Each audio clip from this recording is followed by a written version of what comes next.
गुरु भगवान के शुक्राने, गुरु भगवान को नमन है।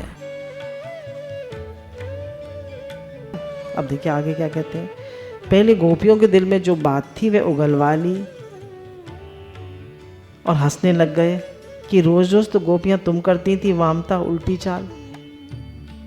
और हमने कहा अरे गोपी सुन सुन हमसे बात कर, तो बोलती थी जाओ जाओ, हम भला तुम्हारे सामने खड़ी हो सकती हैं, तुम पर पुरुष हो, हटो। तो हमें भगा देती थी, कहती हैं तुम पर पुरुष हो, जाओ।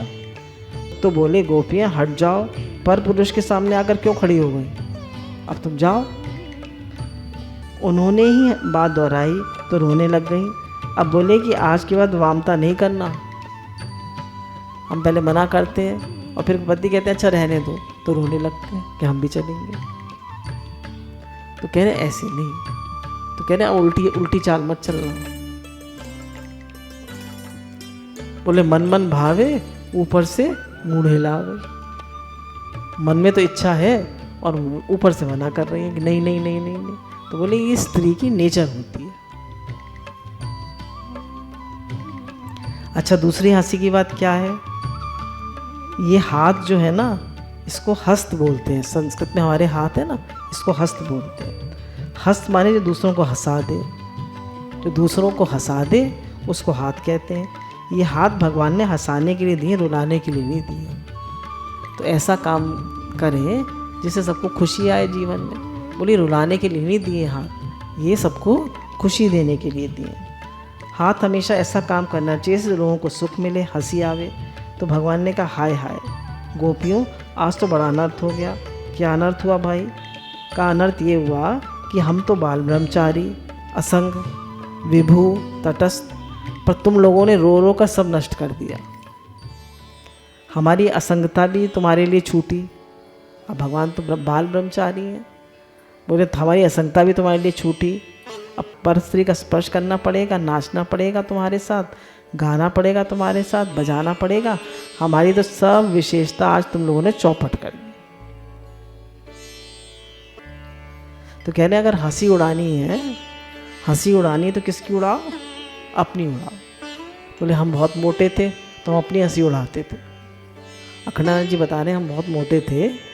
बोले महात्मा का पेट और आश्रम का गेट एक सा होना चाहिए। महात्मा का पेट और आश्रम का गेट एक सा। पहले महात्मा ऐसे तंदुरुस्त हुआ करते थे। पहले हम अगर हंसी करते थे तो अपनी करते थे, दूसरों की नहीं करते थे। बोले दूसरों की हंसी करने से उसको खराब लगता है, और अपना एग्जाम्पल देके हंसने से, अपना एग्जाम्पल देने तो किसी को बुरा नहीं लगेगा। तो हंसना है तो किसके ऊपर हंसना है? अपने ऊपर, दूसरों के ऊपर नहीं हंसिएगा। और हम लोग क्या करते हैं? दूसरों के ऊपर हंसते हैं। हंसी उड़ाओ तो सबसे पहले अपनी उड़ाओ। हजार बातें अपने में ही हंसने की हैं, दूसरे हंसी उड़ाने से झगड़ा होने का डर रहता है। हो सकता है वो नाराज़ हो जाए। झगड़े की जड़ हंसी, ज्वर की जड़ खांसी। कह रहे झगड़े की जड़ हंसी और बुखार की जड़ खांसी। तो भगवान ने गोपियों की हंसी नहीं उड़ाई, अपनी हंसी उड़ाई। कहा देखो मैं तुम लोगों के चक्कर में पड़ गया बाबा। हमारी असंगता गई, हमारा ब्रह्मचर्य गया, हमारा वैराग्य गया, कला की साधना जो बांसुरी बजा रहा था एकांत में खड़े होके वह अलग गई। तुम लोग तो बाबा छा गई हमारे ऊपर। बस अब तुम ही हो गोपियों। भगवान बोले तुम तो छा गई हमारे ऊपर। बोले जो अपनी आत्मा में रमण करे उसका नाम आत्माराम। अब देखो आदमी कहाँ रमता है? बोले जो आत्मा में रमण करे, भगवान में रमण करे वो आत्माराम। बोले आदमी कहाँ रमण करता है? बाहर।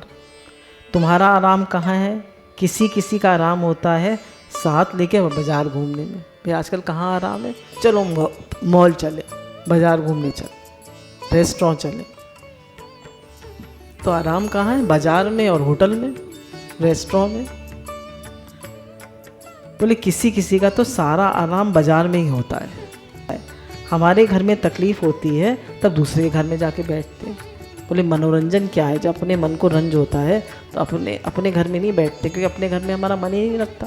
तो दूसरे घर में बैठते हैं, चलो गप करेंगे, गपास्टिक करेंगे। किसी का मज़ा मिठाई में है, किसी का गुलाब जामुन खाने में है। भाई बड़ा मज़ा आया, नमकीन खाने में बड़ा मज़ा आया। ये देखो तुम्हारा मज़ा कहाँ है? खाने में है, पीने में है, पहनने में है, सोसाइटी में है, दुकान में है। तुम्हारा मज़ा कहाँ है? भगवान में मज़ा आता है, भजन में मज़ा आता है, तुम्हारा मज़ा कहाँ है? देखो, महात्मा लोगों ने कहा आत्माराम, अपने में आ रमण। तो कृष्ण असंग पुरुष है, आत्माराम है। तो अभी क्या समझा रहे हैं हमको? देखिए, भगवान जो है अपने आप में तृप्त है, अपने आप में खुश है। हमसे पूछ रहे तुम किस में तृप्त हो? तुम्हें हर समय बाजार घूमने की तो नहीं मचती, बाहर खाने की तो नहीं मचती, कुछ बढ़िया खाने को चाहिए। घर में फीका फीका खाना बनता है, वही रोज़ लौकी तोरई टिंडा परवल बन जाता है। कुछ अच्छा खाने को चाहिए। चलो आज बाहर से कुछ मंगा लो, आज चलो बाहर चलते हैं खाने। अब बोर हो गए घर में, चलो कहीं घूम आते हैं। कह रहे हर समय तुम्हें घूमने को चाहिए। तो कह रहे तुम आत्मा रमण हो या बाजार रमण हो? तो कृष्ण असंग पुरुष है, आत्माराम है, फिर भी गोपियों को रमण कराते हैं, गोपियों से रमण करते हैं। ये इसका अर्थ नहीं है। बोले भगवान जो है गोपियों के साथ रमण करते हैं, ये क्यों करते हैं? देखिए, बोले भगवान जो है गोपियों के साथ रमण नहीं करते हैं। क्या करते हैं? गोपियों को आनंद दिया, गोपियों को रमण कराया, उनके सुख के लिए रमण करते हैं। कह रहे हैं भगवान खुद सुख लेने के लिए गोपियों के साथ रमण नहीं करते, गोपियों को सुख देने के लिए, गोपियों को आनंद देने के लिए, उनके सुख के लिए वो रमण करते हैं। समझ रहे हैं? उन्हें खुद कुछ नहीं चाहिए और रमते भी हैं तो रहने दो। अब यहाँ भाव क्या है? भाव ये है कि पहले यह वर्णन आया कि आत्माराम महात्मा है। बोले पहले यह वर्णन आया कि कृष्ण कैसे हैं? आत्माराम है, मननशील है, ध्यानी है, निर्ग्रंथि है, पोथी पन्ना फेंक कर ग्रंथि रहित, चोटी गांठ नहीं, जनेऊ गांठ नहीं, निर्बंध गांठ नहीं। बोले भगवान के कोई गांठ नहीं, चोटी भी नहीं है, कोई जनेऊ भी नहीं है, कोई ग्रंथि भी नहीं है, निर्बंध गांठ नहीं है, काम क्रोध लोभ की गांठ नहीं, अहम की गांठ नहीं, अविद्या की गांठ नहीं। 18 गांठ चैतन्य महाप्रभु ने निर्ग्रंथ पद के लिए, निर्ग्रंथ पद के किए हैं। बोले 18 गांठ होती है, भगवान कृष्ण के कोई नहीं है। आंख बंद करके आत्माराम रहने से अच्छा तो ये है कि इस नंद के छोकरे के पीछे पीछे घूमें। बोले एक तो होता है कि भैया ध्यान लगाएं, तो बोले ध्यान लगाने से तो अच्छा है, जितना मज़ा ध्यान लगाने में आता है उससे ज़्यादा मज़ा इस नंद के छोरे कन्हैया के पीछे पीछे घूमने में आता है। आप कृष्ण की लीलाएं सुने, है ना, और कृष्ण की बातें सुने और ध्यान लगाएं, किस में ज़्यादा आनंद आता है? यही कह रहे हैं ये। देखो रे ये नंद का छोरा बर्छी मारे जात है, बर्छी सी तिरछी चितवन पैनी छुरी चलाता है। हमको घायल देख बेदर्दी मंद मंद मुस्काता है, हमको घायल देख बेदर्दी मंद मंद मुस्काता है। ललित किशोरी जख्म जिगर पर नौन बुड़ी छिड़कता है। जब हमारे दिल पर जख्म हो जाता है तो नमक छिड़कता है उस पर। देखो रे ये नंद का छोरा बर्छी मारे जाते। ये आत्माराम लोग कहते हैं आओ तोले ज़्यादा मज़ा आत्माराम रहने में है या ज़्यादा मज़ा इस गाय के चरवा के साथ घूमने में है? किस में ज़्यादा मज़ा है? कह रहे कृष्ण के साथ घूमने में ज़्यादा मज़ा है या आंखें बंद करके ध्यान लगाने में? तो उन्होंने ये निश्चित किया कि ऐसे ऐसे गुण हैं इस कृष्ण में, ऐसी ऐसी उदारता है, ऐसी ऐसी शूरता है, ऐसी कोमलता है, ऐसी भक्तवत्सलता है, ऐसी प्रेम परवशता है कि उधर ऐसी निपुणता है, ऐसी असंगता है, ऐसी महात्मकता है, ऐसी जीवन मुक्ति इसमें है कि हमारा मन तो यही होता है कि ध्यान समाधि छोड़कर इसके पीछे पीछे घूमें। गोपियाँ कह रही हैं और हम लोग भी कह रहे हैं कि ध्यान समाधि लाए क्या करेंगे? कन्हैया के भजन गाओ, कन्हैया की लीला करो, कन्हैया का आनंद लो। उनको अपनी आत्मा की अपेक्षा भी ज़्यादा आनंद, ज़्यादा सुख, ज़्यादा रस बाहर भीतर के भेद से रहित कृष्ण में आता है। अब देखो, कृष्ण ही आत्माराम बना दिया, कृष्ण को ही आत्माराम बना दिया। अब उन्होंने विचार किया कि ज़्यादा मज़ा आंख बंद करने में है, ज़्यादा मज़ा इन गोपियों के साथ रास करने में। भगवान तो आत्माराम है। अब भगवान विचार कर रहे हैं कि ज़्यादा मज़ा आंखें बंद करके बैठने में, गोपियों के साथ रास करने में। अब भगवान विचार कर रहे हैं, सोच रहे हैं। तो कृष्ण को ऐसा लगा कि जो आनंद हमारे अंदर है, हम में है, उससे कुछ ज़्यादा आनंद गोपियों में है। ये जरा रहस्य की बात है, ध्यान से सुनिएगा। कह रहे हैं जितना मज़ा हम में है उससे ज़्यादा मज़ा गोपियों में है। अब भगवान कह रहे हैं कैसे, देखो इसकी बात बताते हैं। असल में भगवान भक्ति के आदि हैं। बोल भगवान ने क्या कहा, मैं भक्तन का दास, भगत मेरे मुकुटमणि। अब भगवान जो है वो इतने भक्तवत्सल हैं कि वो अपने से भी ज़्यादा अपने भक्त को प्रेम करते हैं। भगवान ने सारा संसार बनाया, पर भगवान चाहते हैं कि कोई हमारा भक्त हो और अपने भक्त के पीछे पीछे घूमते। कहते हैं इसकी चरण धूलि मुझे मिल जाए, कोई तो मुझसे प्रेम करे। तो भगवान अपने भक्तों के अधीन रहते, इतना प्रेम करते हैं अपने भक्तों से। असल में भगवान भक्ति के अधीन है। भगवान कहते हैं इसको है जो प्रेम के परवश हो, भक्ति के वश हो। भक्ति ही भगवान का दर्शन कराती है। कह रहा भगवान किसके परवश है, भक्ति के, प्रेम के। और भक्ति ही भगवान का दर्शन कराती है। भगवान भक्ति के वश में है। अब भक्ति में वह सामर्थ कहाँ से आया? बोले भक्ति के, जो भक्ति करता है उसके परवश भगवान हो जाए, ये सामर्थ भक्ति में कहाँ से आया? बोले अच्छा, सच्चिदानंद भगवान जो है उनकी आनंदमयी वृत्ति है भक्ति। बोले भगवान की जो आनंदमयी वृत्ति है वो भक्ति है। तो जब आप भक्ति करते हैं तो आपको क्या आता है? आनंद, खुशी आती है। तो नारायण भक्ति की शक्ति कहीं शक्तिमान के को वश करती है? बोले भक्ति तो भगवान की शक्ति है, तो उनको कैसे वश कर सकती है? भक्ति तो भगवान की शक्ति है, तो उनको कैसे वश कर सकती है? तब ये भक्ति क्या है? तो बोले देखो, भगवान में 3 शक्ति है।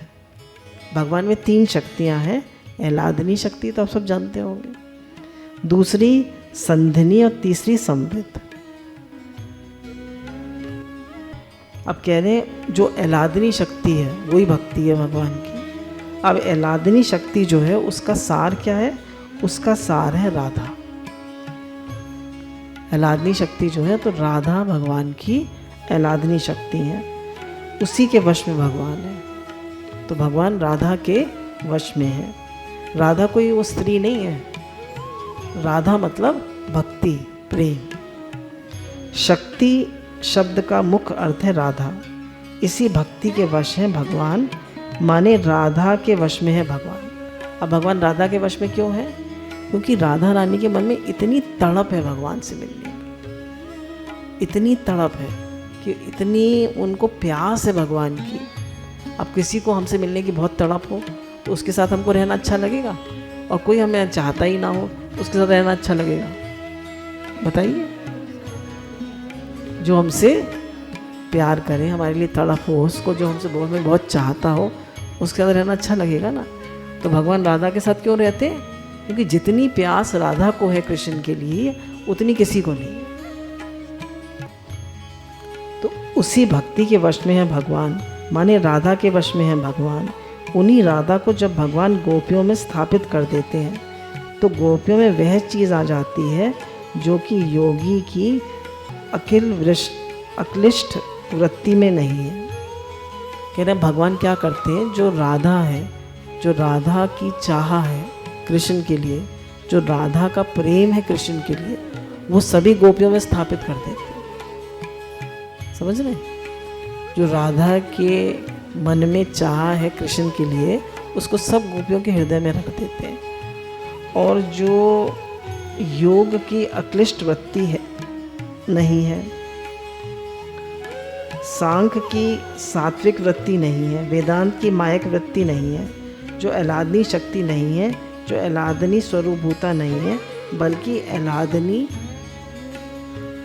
सार सर्वस्व भगवान की वशीभूत करने वाली श्री राधा रानी है, वही भक्ति आने उनमें आ जाती है। अब कह रहे हैं जो बात योग में है, वेदांत की मायक वृत्ति में है, उन सब में वो सुख नहीं है। वेदांत में, योग में,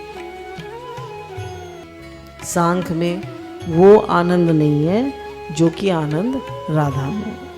तो राधा का जो वो है प्रेम, या राधा की जो भगवान के लिए चाहत है, तो उस चाहत को भगवान सब गोपियों के हृदय में स्थापित कर देते हैं। भक्ति प्रेम का मुख्य रूप माने श्री राधा रानी। अरिर्मता का अर्थ ये हुआ कि वही राधा रानी जब हजार हजार गोपियों का रूप धारण कर लेती हैं, जितनी गोपियां हैं वह राधा रानी का अंश है। जितनी भी गोपियां हैं किसका अंश है? राधा रानी। ये बात अच्छे से समझ लीजिए, सब गोपियां किसका अंश है? राधा रानी। तब भगवान श्री कृष्ण उनके वशीभूत हो जाते हैं और आत्माराम होने पर भी आत्मारामता का परित्याग करके राधा रमण बन जाते। थोड़ा मुश्किल है पर समझने की बात है। अब कह रहे हैं भगवान ने सारा जो राधा रानी का प्रेम था वो सब गोपियों में स्थापित कर दिया। अब वो आत्माराम नहीं, अब वो कौन हो गए? राधा रमण। अब वो राधा रमण बन गए। आत्माराम गोपी रमण बन गए। आत्माराम कौन बन गए? गोपी रमण। क्यों बन गए? बोले आत्मीय शक्ति के वश में होकर के नहीं, आत्मशक्ति के वश होकर नहीं, आत्मस्वरूप के वश होकर नहीं, बल्कि उनके आत्मा में भी जो आत्मा श्री राधा है उनके वश होके। उनकी आत्मा में भी जो आत्मा है श्री राधा उनके वश होके। आत्मा तू राधिका तस्य। श्री कृष्ण की आत्मा का नाम ब्रह्म नहीं राधा है। यानी श्री कृष्ण की आत्मा का नाम ब्रह्म नहीं है, राधा है। आत्मा तू राधिका तस्य।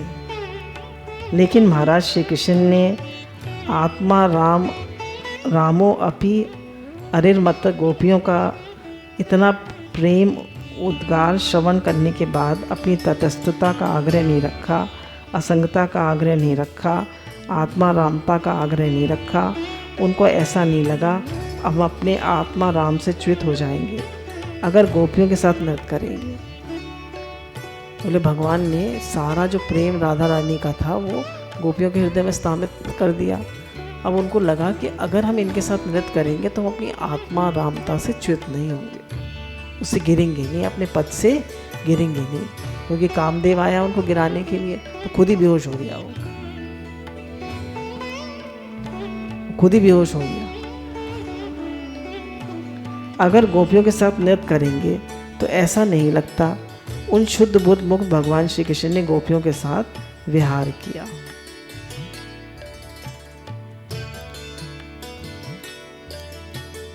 आकार के यद्यपि श्री राधा रानी ने उनका आलिंगन कर लिया, तथापि दोनों एक मन होकर कहा आनंद मिलना चाहिए। अच्छा, ये इन्होंने एक्सप्लेन किया है। सब गोपियां जो थी एक दूसरे से छिपकर आई थी, तो राधा रानी समझ गई कि सब इकट्ठी होंगी तो आपस में इनमें सद्भाव नहीं होगा, सौतिया ढहा हो जाएगा, वैमनस्य हो जाएगा। अब राधा रानी नहीं गई जब भगवान ने बांसुरी बजाई थी, सब गोपियां भागी। अब राधा रानी ने सोचा जब ये सब जाएंगी देखेंगे ये भी आई है, ये भी आई है, ये भी आई है। वो सोची थी मैं अकेली जा रही हूँ, तो इन सब में सौतिया ढहा हो जाएगा, सब में जेलसी हो जाएगी। तो वे आई नहीं, राधा रानी नहीं आई। वे चुपचाप नित्य निकुंज में बैठी रही। उन्होंने सोचा कि देखें कृष्ण हमको तो बड़ी जल्दी मना लेते हैं, इन सौतिया ढहा से ग्रसित गोपियों को कैसे मनाते हैं। बोले कृष्ण मुझे तो जल्दी से मना लेते हैं, इतनी 100 करोड़ गोपियों को देखें कैसे मनाते हैं, इन्हें कैसे मनाते हैं।